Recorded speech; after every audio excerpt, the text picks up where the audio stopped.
Həzrət Əlini dəfn eləyib, qayıdırlar İmam Həsən, İmam Hüseyin əleyhissalam.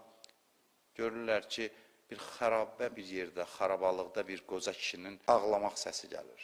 Sızıldıya deyir, Həbibi, Həbibi, hanı mənim istədiyim, istəyilim, sevdiyim adam.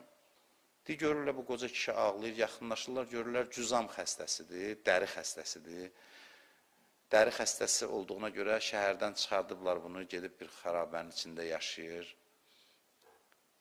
Deyirlər, sən niyə görə belə narahatsan, niyə görə? Deyir, yaxınlarım da məni tərk eləyib. Amma bir ağa var idi, hər gün mənə baş çəkirdi, hər gün. Elə bir gün yox idi ki, gəlməsin. O qədər işin içində də həmişə baş çəkirdi mənə.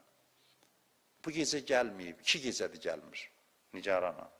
Deyir, onun elə isti nəfəsi var idi, nəvazişi var idi, darıxmışam onun üçün.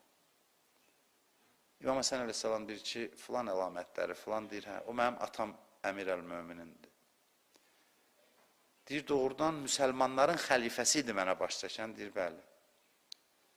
Deyir, bəs niyə gəlməyib? Deyir, o dünyasını dəyişib, indi onun dəfnindən gəlir. Deyir, ağlaya-ağlaya deyir ki, onlar məni aparasın onun məzarını. Aparırlar, deyir, gözü də görmür. Deyir, əlimi yapışdırın qəbrə, qəbrə yapışdırırlar, elə Həbibi, Həbibi deyir. Həbibi ərəb dilində, yəni bir adam çox istəyəndə deyirsən, istəyilim, əzizim. Bunu deyir və elə qəbrin üstündə canını tapşırır. Həmin o halda, o vəziyyətdə.